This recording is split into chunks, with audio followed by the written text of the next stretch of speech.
Greetings, my name is John Gabriel and this is a new calculus channel. So in a previous video I talked about a very contested topic, which is who gave you the garbage known as modern foundations of mathematics. And today I'm going to be talking about the set theory flawed number definition versus the classical Greek number development, which I show you in 7 steps. So let's begin.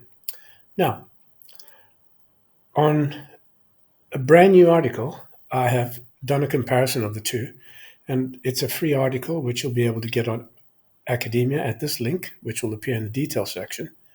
And what I will discuss with you is how terribly flawed set theory is, and that it's incoherent and absurd in many instances. So what I would like you to do is basically download this article and read it. And I address both the mainstream set theoretic approach and the classical Greek, doing a thorough comparison of the two. So someone sent me an email. I don't know if his name is valid or not, but this is the kind of incoherent thinking that we have. He says, I would like to propose a query regarding the well-formed or lack thereof nature of the so-called irrational numbers. Of course, your argument that ambiguity arises when a definition takes only negation as supposition is valid. So he's admitted that you cannot define something in attributes which it lacks.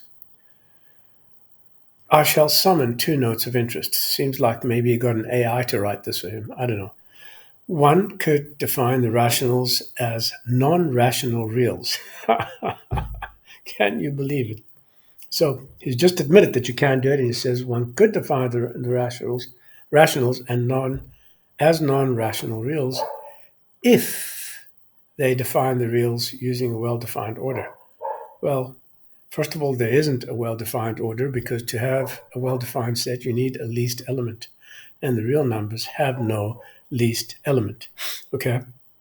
So if you're thinking of supposedly the positive real numbers, then I guess that 0 would be your element, but 0 is not even a number. So there's a big little if here. And of course, I didn't really pay too much attention to the rest of his email, because it goes contrary to everything that is sensible and meaningful. Okay, so let's get rid of that. I don't need it. And come back to this. So one of the big red herrings in mainstream mathematics academia is the set theoretic definition by von Neumann. He was also a computer scientist. And the way they define numbers is as follows. But this definition really is recursive, and it's represented by the set of all smaller numbers. And each set in this collection is a collection of previous sets.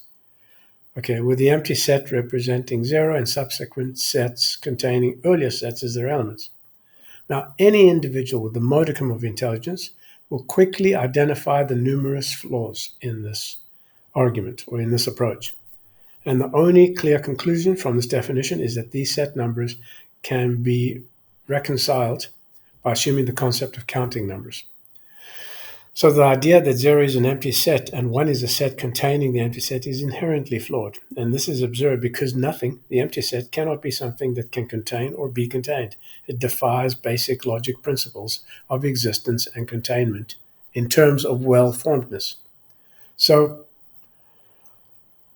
this very framework collapses without lots of decrees and rules. And rather than go through the whole article bit by bit, I invite you to read it. And if you're not already a subscriber to my channel, become a subscriber, click like, follow me on academia.edu, tell your friends about these videos, and join my members-only channel, where I reveal a whole lot more than I've ever shared with the public. My name is John Gabriel, and this is a new calculus channel. Goodbye.